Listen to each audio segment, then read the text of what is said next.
Hello everyone, and welcome to Saturday Shenanigans, a weekly series where I, Dalton, and Cody cover some of the news from the past week that we either find interesting or have an opinion on. Let's get started. And here's the first topic of the week. The Elder Scrolls Online will not be free to play on release.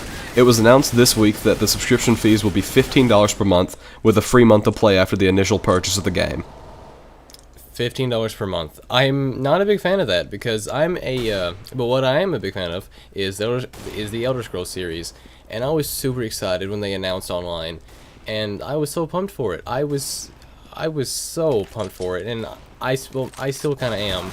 I would love to play it, but I'm not going to pay $15 a month just to play it. I'm not going to pay $15 a month for anything, and I really wish they wouldn't be that. Like, if it was something like maybe $8 a month or something like that, I might go for it. It's kind of like Netflix, but no, I'm not like this. And a free month after the initial purchase of the game, I'm not liking that either.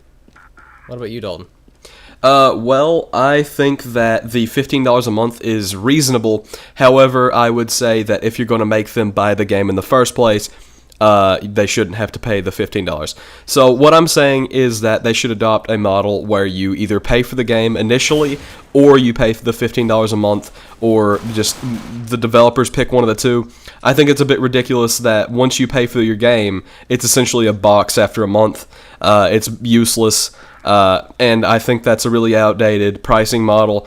I think it would be a lot better for the consumer. I know it would be a lot better for the consumers if it were either $15 a month or $60, and then you get to keep the game forever. I really like how games like Guild Wars, for example, have done this, where you just pay for the game initially and then, that's over with. Any interest, which wasn't very high in this game, by the way, any interest I had is basically gone now. $15 a month is just too much of an inconvenience. It's bothersome for me to pay that. I really don't have a way to pay that other than doing like prepaid visas, and they are not reloadable because my address is weird, but that's beside the point. It's too inconvenient for me to even look into this. So yeah, this just ruined the Elder Scrolls Online for me, and probably for a lot of other people, and that sucks. But on to the next topic. Okay. At Gamescom, Sony announced the new PS3 Super Slim with only a 12GB hard drive, which is going to be coming out for $200. And while that isn't exactly exciting news, they also announced that the Vita's price will be dropping to $200. 12 gigabytes, really? I mean, my PS3 is 120. Not that I'm bragging or anything, but I mean, why? What's the point? And Super Slim? I mean, I don't get it. They're releasing the PS4 on November the 15th. Why go through the trouble of doing this? I don't know, money, I guess. But I'm happy that the Vita got a price drop to $200, because now it's more likely that I will get a Vita. Well, for me, I see why they did it. It's because they want to make it a lot cheaper, and with only a 12GB hard drive, that's not very expensive to create. There are a lot of flash drives that are bigger than that, so that's cheap. And for $200, that's actually quite a steal.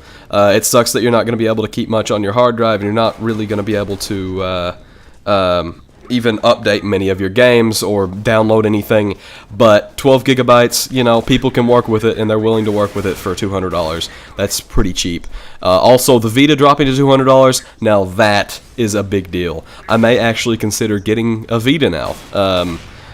As I said I think it was last week with the whole bundling deal, the $200 on a Vita is not bad. $200 for a handheld console, that's just slightly more than the 3DS, and I very much like the 3DS, but I very much think that the Vita is good and worth looking into. So, I mean, $200 is a good price point for it. It was a bit high before, and this is a big difference for me. Especially since the PS4 and Vita will have a cross game platform. Yeah. Since they're gonna have the whole cross game chat, which we're gonna cover in just a minute. That makes it a big deal too. But there's some foreshadowing for you. On to the next story. Ryse, one of the Xbox One exclusives announced at E3, will feature microtransactions in the multiplayer. Apparently, much of your progress in the game is measured by what armor sets you have, and you can spend real money to buy this armor. Or, if you only have a portion of the in-game money needed to buy the armor, you can pay the difference with real cash. This is so stupid. You have to pay $60 for a full game, and then you have to pay, like, real money to, like, win the game? I mean, why? Why not just, like, hey, you know what? Here's you want to buy the full game? $60. Okay, have fun with the entire game. Do whatever you want with in-game cash. Why do you have to spend actual cash for it? I don't know why anyone would. I mean, like, I guess if you're super obsessed with it, sure, but I still think it's really kind of stupid to even have this kind of system. And Microsoft was doing so good until this. This just kind of makes me really sad. For me, I could definitely see this kind of system in like a free-to-play game. Like Marvel Heroes, for instance. It's completely free to play, but like the in-game stuff costs real money. Now that I can understand, but when you're paying a full-price game, no, I don't like that. Sorry. Go ahead. Yeah, that's fine. Yeah, like a lot of free-to-play games do this, and that's fine. In this game, you know, everything's going to be obtainable by playing the game, but this could very well make it very pay to win, and that sucks. And I really hope that, you know, this $60 game, this $60 launch title, isn't going to have its multiplayer ruined by a microtransaction system that gets way too greedy, and you can just buy the armor and, you know, pay to win. That's what a lot of free-to-play games do, but, you know, those are free, so I'm not paying $60 to get shat on by someone who wants to pay a few more dollars than me. So, I mean, yeah, this could potentially be a very, very bad thing for this game, and it could even ruin the multiplayer. And it kind of sucks that the whole microtransactions are there. I really hope they're not too prominent, and they're not like every time you like level up, you know, you can buy this armor now, $5, whatever. That can get really annoying, and that could really hurt the game's fun. But that's all I have to say on this. So on to the next topic. According to Shuhei Yoshida, and I really butchered that name, sorry about that, a Sony executive, the PS4's party chat will not only be cross-game, but cross-console, allowing you to chat with your friends on the Vita as well as the PS4. Okay, so Sony took the party chat and made it better. I mean, this is really, I mean, I was so happy when they announced that the PS4 would have party chat, and now it will have cross-console?